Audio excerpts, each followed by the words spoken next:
People ask me all the time, like, what's next on social? I don't know. I don't like to make predictions. The better question I like to ask is like, what's not changing? Or what is the opportunity that exists right now?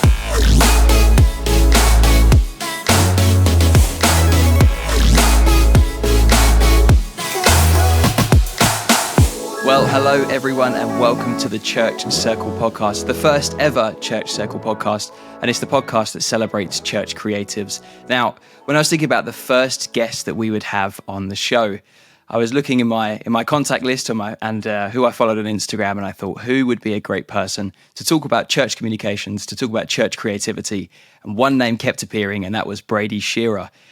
So we managed to get Brady Shearer on the show, who's going to launch this with us. And I'm so excited to have him here. How are you doing, Brady? I'm doing well, Ruben. I typically have a rule for podcasts that, once you've recorded 10, then I'm glad to come on the show. But of course, we break that rule for friends. So glad to be here.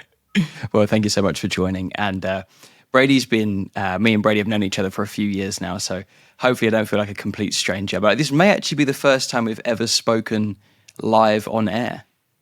I believe that is true, yeah.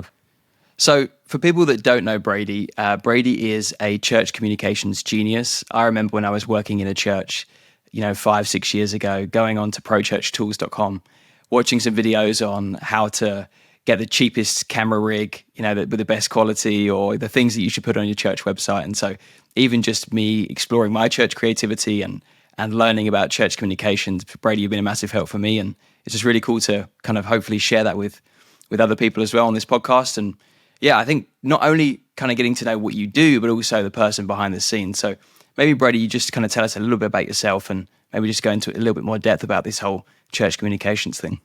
Yeah, sure. So I am Canadian, and I went to Bible college to be a student pastor.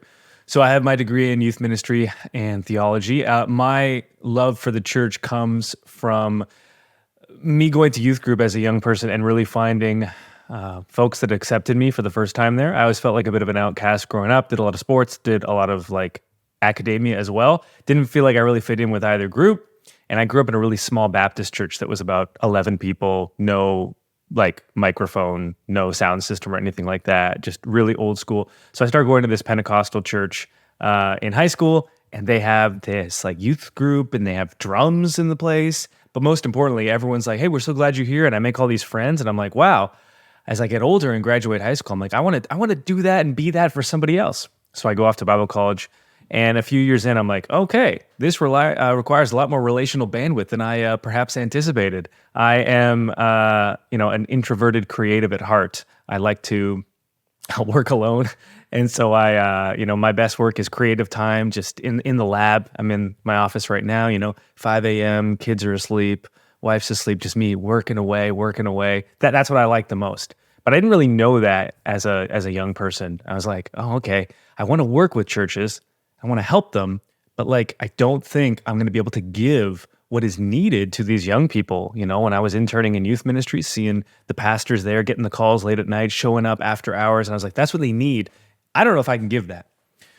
Around this time, I took an internship as the media director at a new church plant, and they put a Canon T3i camera in my hand, and we're like, can you make a vision video for us and Facebook page? And I was like, okay, I'm the resident young person, of course. So I started doing those things, and as I start doing them, I go back to class, and I'm looking around at my peers, and I think to myself, once they get their jobs as youth pastors and worship pastors, they're going to be put in charge of the same things just because they will also be the resident young person. And so I said, okay, if I'm learning these things, I should be teaching what I'm learning. And so I began doing that, prochurchtools.com, blog, start teaching everything I know, YouTube channel back in 2013, uploaded 40 videos called the Church Video Series, which was hey, here's how to actually work a camera. And that has been kind of foundational to who we are as a company, and we've never stopped doing those things. We still create and give away, 90% of everything that we do, just in the form of free content. We've done a lot since then, but that was kind of how it all began. So I mean that's pretty incredible. Firstly, that you can just summarize that so easily, but also just your heart for the church as well. And I think a lot of people who do know you know and have learned so much from what you've produced. So yeah, it's really cool to see and to experience. The thing that I noticed you said is you don't like to work alone. You like to work alone, which I think is interesting. Now you've built a company that has 20 plus employees. So how do you go from, this guy who's an introverted creative who wants to serve the church but doesn't necessarily want to be in full-time ministry, which I think a lot of us who are listening to this can experience or have experienced before. So how do you go from, kind of wanting to work alone to building something that's much bigger than yourself? Yeah, I mean, I guess about the great irony, right? And isn't that what God always seems to be up to? I remember the business was starting to succeed, and I quickly found that I loved working with creative stuff. I loved working with churches, and I've only ever wanted to work with churches. I've never wanted to work with any other type of organization.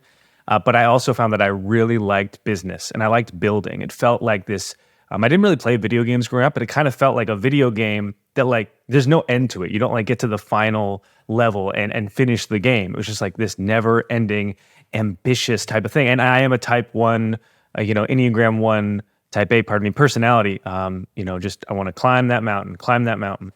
And so after the business was doing well for a while, I realized, okay, like if we want to do more, I'm going to need to hire people. But also, like I was making money for the first time and I could afford groceries. Like my wife, when we first started the company, was working 2 jobs, full-time in insurance and then in the evenings working retail. And I was full-time in school and I was doing, side jobs, videography. Like that was how we kind of got started. And she would come home from work and I'd be like in a bathrobe on the couch, first year of marriage with a laptop. And I was like, oh, but honey, I built a WordPress site today. And she's like, okay, like, thanks. Anyway, I'm off to my next job. So we started like making money and I was like, I want to like bring my people along. And so the first 6 people that I hired were all friends from youth group and they all still work with me, 10 years later. And eventually we had to, reach beyond that pool and hire engineers. So we run a software company as our main product for churches, Nucleus. It's a church website builder. And so we had to hire engineers, and we had to bring in product designers, and we had to, expand that. And yeah, now we're, a team of 20-ish full-time people. How do you get there? It took 10 years, and I'm really glad at no point along my creative journey and journey running this company has there ever been like a massive spike. It's been very gradual, steady growth over the decade. And that has been essential, I believe, in kind of scaling my competency and character along with it. I think if I had gotten too much too fast, especially at that young of an age, I just don't think I would have been able to handle it. Perhaps I'm not even handling it great right now, but at the very least, it's been gradual enough that I can kind of like grow alongside it. Yeah. What do you put the success down to? Obviously, God plays a huge factor in this, but is it consistency? You're talking about like the early days of starting out, and it's kind of you've got to work several jobs. It's a hustle to get there.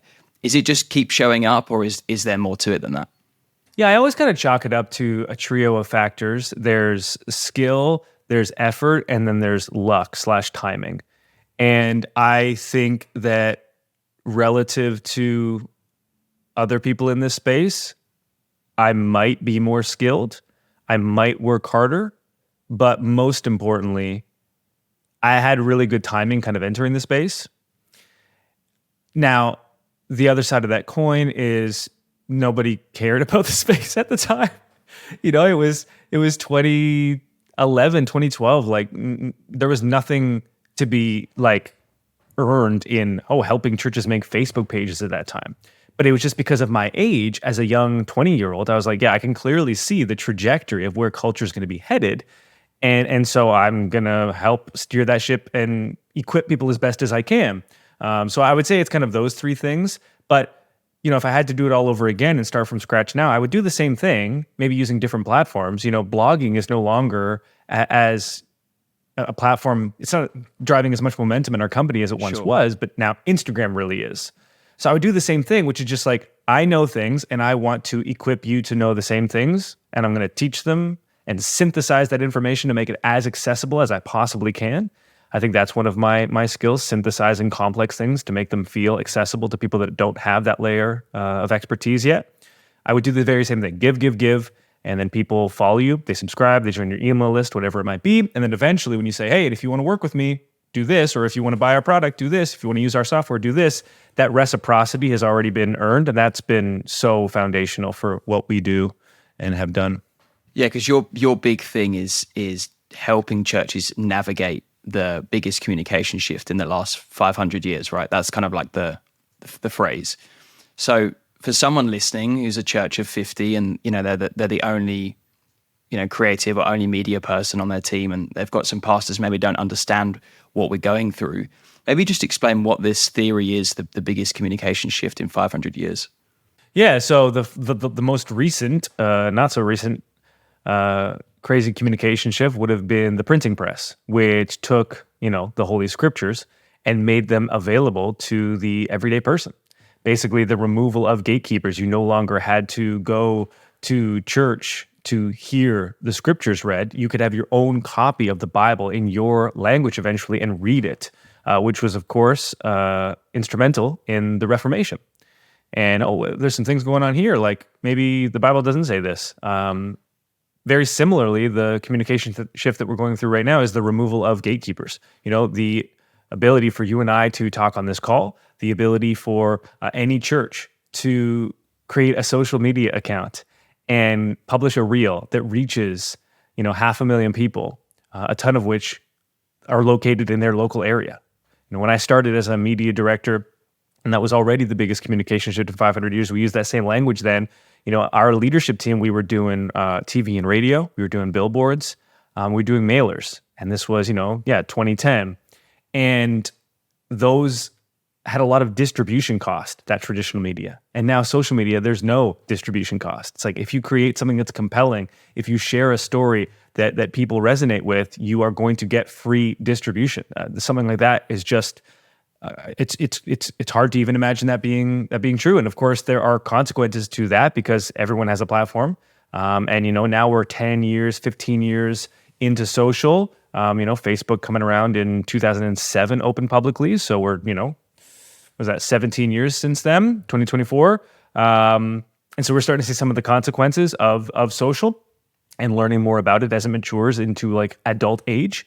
But still, despite that, the opportunity that exists to take your church's message and share it to the people in your local area at virtually zero cost, unprecedented in human history, and I will remain bullish on that. Yeah, you're pretty steadfast on that. I've seen enough of your stories and reels to know that that's something you won't move on, which is good because I agree. It's interesting. We 10 years ago, had we done this podcast, which we probably wouldn't have because we weren't at that point yet. But our conversations, like you said, would be around like blog posts and videos, right? And now we're getting into a part where, well, even 10 years ago would have been social media, the kind of start of that. And now we're getting to the point where, like, as you say, social media is maturing. So what's kind of the state of church communications in 2024? We've had, like you said, 17 years of Facebook. We've had,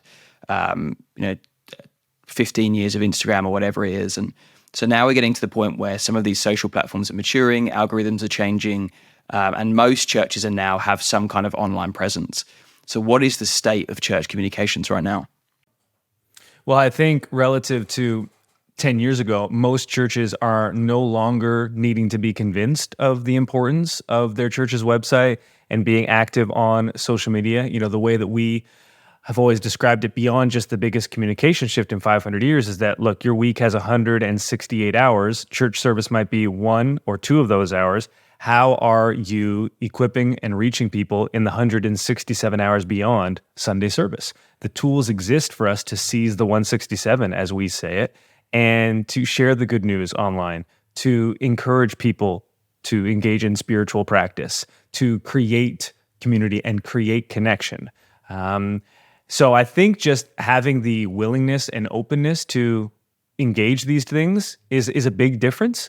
I think so much of my efforts in the early days was spent on like trying to convince churches that this was important. With this curious undertone, I would always say, like, in 10 years, we won't be having these conversations. In 15 years, we're not going to have, I think I would always use millennials as the example because that's my generation. But like I would say, hey, in 15 years, you're not going to have Gen Z sitting around a table being like, is there value in social media? The conversation will be something very different from that. What that conversation might be, who knows? But it won't be about like, is this thing a part of culture that's worth, using as a church? Like maybe how to use it. But so I think the state of just the willingness to engage it is a big one. In terms of what we're seeing on social, one of the trends that I'm most interested in right now is what I'm calling the stratification of social media. And what that is basically observing is different generations kind of settling on the platform that was most popular during their formative years. So we see boomers most active on Facebook. We see millennials most active on Instagram. We see Gen Z most active on TikTok. We see Gen Alpha right now most active on YouTube Shorts because they're not really allowed to have social platforms just yet, but they do have YouTube. And so YouTube Shorts, that's like kind of their version of what they're allowed to access. And of course, Gen X, pardon me, as always, you are forgotten. And we will not mention you. Every time I don't mention Gen X, I get a number of people that are like, we don't care anyway. And I'm like, yeah, well, stay on brand. I respect it. So that's really interesting because when social first came out, Ruben, you surely remember this time, a new platform would come out, we'd all like sign up for it.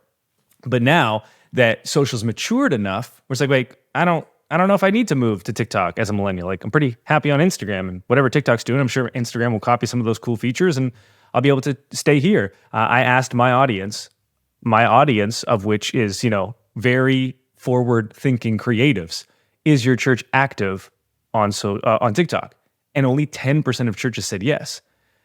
On the other hand, 90% of those same people said yes, we're active on YouTube, Facebook, and Instagram. That is a massive disparity when you consider that TikTok is by far the most popular platform for this emerging generation.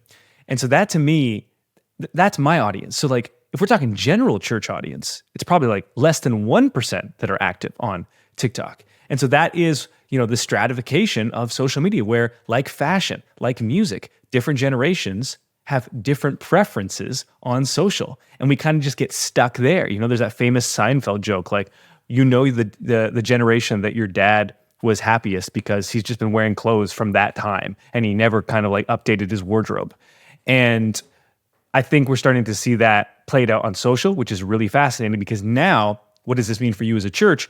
Maybe it's not about choosing platforms based on what features they have, but now it's about choosing platforms based on which audience you already have as a church, or also maybe the audience generation group of people you're trying to reach as a church.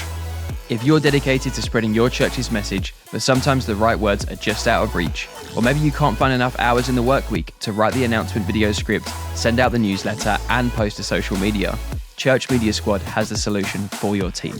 Their communication squad will translate your vision into compelling words that speak directly to the hearts of your people.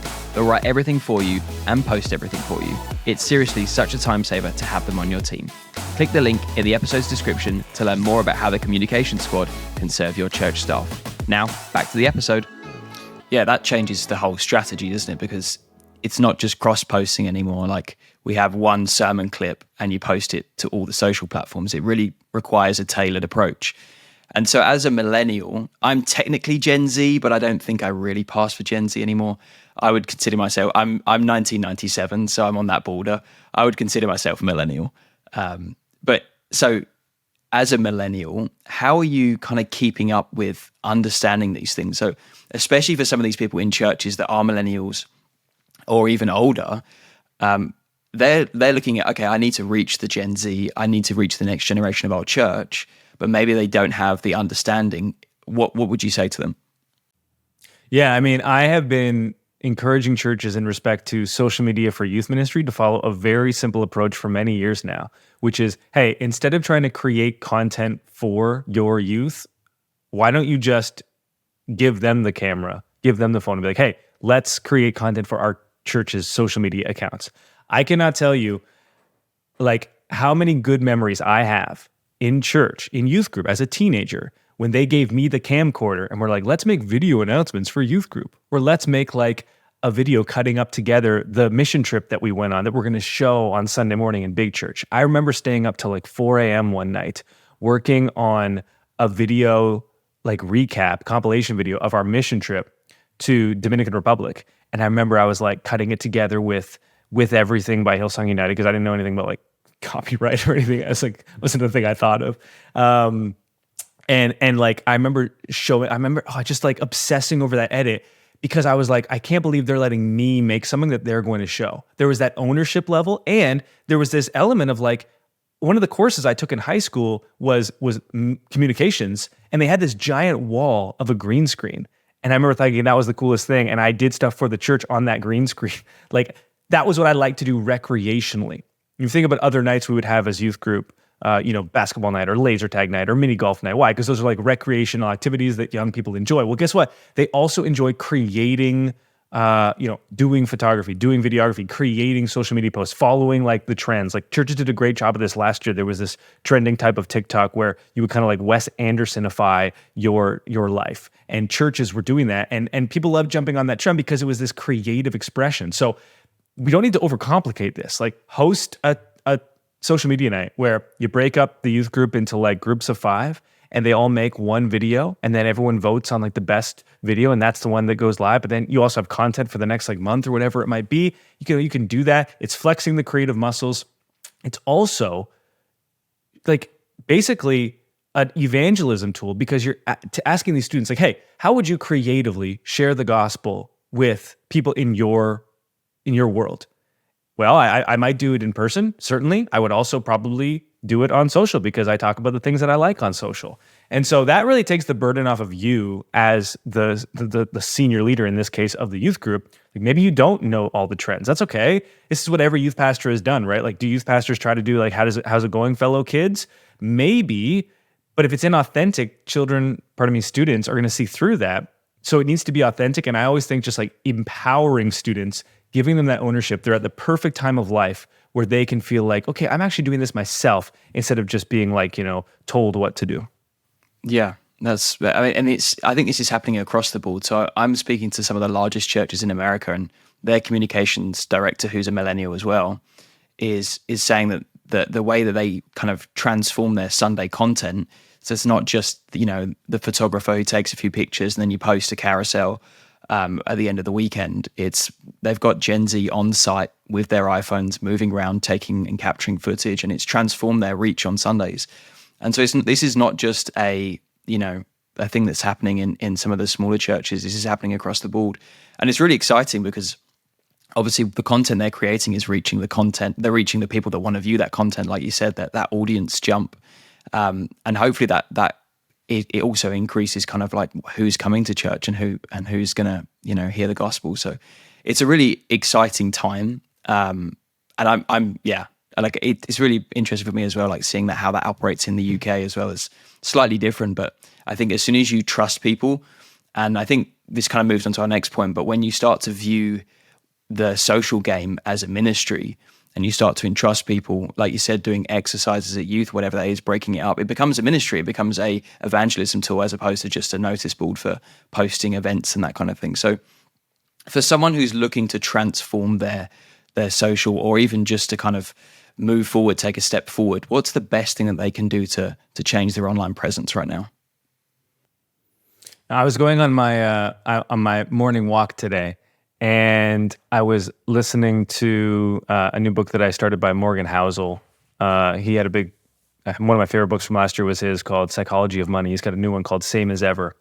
And the whole book is like just little stories dedicated to like what in the world never changes.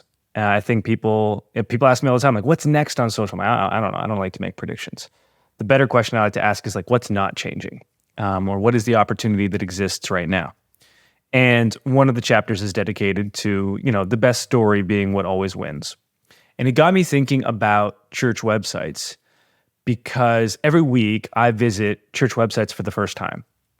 And in a microsecond, I form an impression about these churches based on what I see at the top of their website. And it got me thinking about how if you work in a church, that's not something that you ever think about, because you can't form a first impression about your church. Not only that, but like you're so deep into the weeds at church that you can't even remotely have an outsider's perspective. And that got me thinking about how there are things that like are difficult for us to, in church, improve because they're not on our radar. And I think this is really like the best advice that I can give here, which is like, go to your church's website and ask yourself, if someone landed on this for the first time, what kind of first impression am I making? You get one chance at making a first impression, definitionally. How can we improve it? And what we've been encouraging churches to do is just to put more front and center photos of church life. Because at the end of the day, church is about the people. And it would be very strange if this is the analogy I always use, you went to a restaurant, new restaurant opens up and you go to their website and you see this like delicious hamburger and you go in person and they give you a hamburger. It looks nothing like that. And then you go, well, this doesn't look like the hamburger on your website. And they're like, oh, that wasn't our website. Or that wasn't our hamburger. That was like a stock photo of someone else's hamburger. Like that would be extremely strange and quite off-putting. Putting front and center photos of people in your church, smiling, having conversation, it always leaves a good first impression on me. Like we spend so much time obsessing over copy and text, as we always will. I don't know if there's a way around that, but a picture is worth 1,000 words and can communicate in an instant what a paragraph's worth of text would require. And so like you can have a really bland headline on your church's website. You can have not so great design. If it is full of really like compelling photos, and they don't need to be like high quality necessarily in terms of like beautiful colors, taken on it's 50 megapixels. You could blow it up and print it as a giant poster. No, just like, are people smiling? Can you see the crackling energy of church life in those photos? That intangible that also works extremely well on social, obviously.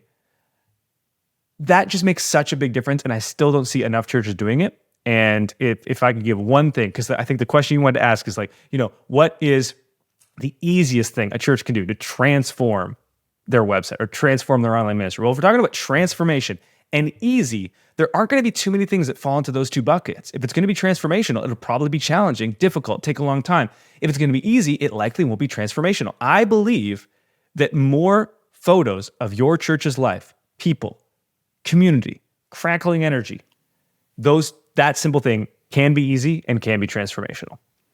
Yeah, going back to the restaurant analogy, like if you go onto Google My Business and you're looking at the photos of a restaurant, if you see just empty chairs and tables, you immediately get the impression that the food's not very good because no one's going. So it's that whole thing of like, if you want to show people what church is like, you need to show what it looks like when it's full of people who actually enjoy being there, and that'll translate across digitally as well. So now those are great thoughts, Brady, and your insight has been super helpful. We've got a couple more minutes, so have you got any final thoughts on we know we just talked about the easiest thing to transform, but any final thoughts on running communications, anything you've learned, just something that people can take away with them more than they already have? Yeah, one of the biggest questions I've gotten in the 15 years that I've been, helping churches with social specifically is like, okay, cool post, but how does this help our in-person ministry? And I think a lot of churches, there's this gap, even if you are working on social, like that's your task in church. There's often this gap between like what we're doing online and what that means for in-person.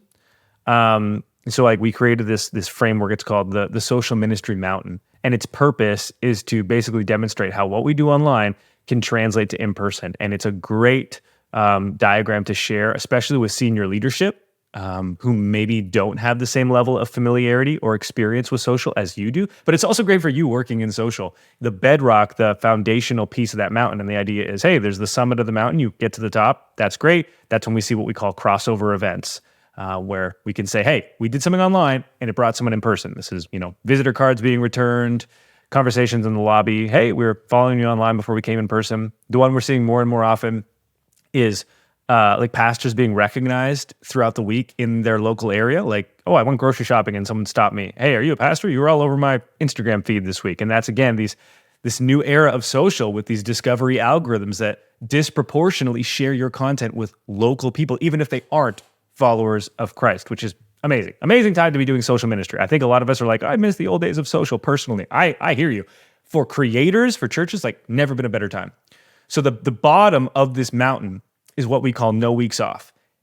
And it doesn't matter kind of like the 2 layers after this on the mountain that you have to scale to get to the summit, because very few churches are able to even scale this first level. You don't need to post every day. You don't need to do no days off. You're not an influencer that is selling ad space and thus needs to maximize impressions and views to up those rates. You can post every other day. You can post once or twice a week.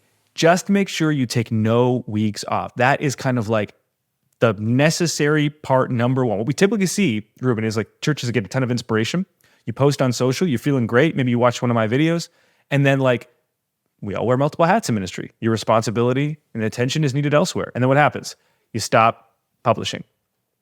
And then you have to start going up the social ministry mountain all over again. And so really this diagram, I think it's been transformational for so many people in our audience. Glad to share it with everyone listening here. If you go to prochurchtools.com/mountain, you can download it there. It's just a one pager. There's a lot of text on it there, but like everything that we've learned about what we're doing online and how it relates to in-person is in that diagram. Yeah, that's great advice. I've noticed as well, like as soon as you stop the momentum, it takes way more energy. It's kind of like a car when you keep the engine idling and running. As soon as you turn it off, it uses way more fuel just to get it running again. So it's that same idea. Like if you can keep the momentum up, keep the consistency up, and you do it at a rate that's sustainable, like you say, it doesn't have to be every day, but it does have to be consistent, and that will really just keep that momentum and keep you going, especially on those busy weeks. If you've got something planned, if you've got some idea of what you're going to post, that's going to help you get that up online. So now those are great thoughts, Brady. I really appreciate your time. But how can people find out more? I mean, you've got Nucleus, you've got Pro Church Tools. So if people want to just get in touch, or maybe you want to kind of know more about what you guys provide, how can they do that? Yeah, so we have our software platform, Nucleus, church website builder, powers more than 3,000 church websites. We'd love to help you get set up there, nucleus.church. If you want to work with us directly on the social side of things, socialsermons.com is where we work with churches directly on social. But look, for most people listening, we just want you to get access to all the free stuff that we make. YouTube videos every week, new podcasts every single week. Ruben, you mentioned we wouldn't be podcasting, 10 years ago. I think we started 9 years ago. That's how long we've been podcasting. So not quite 10, you were right there. But if you like to listen to the podcasts, that would be great. Just search my name on any platform that you like. If you're a TikTok person, if you're an Instagram person, if you're a Facebook person, Twitter person, X person, we're there. There is no excuse not to follow Brady. He is everywhere. So go and follow him.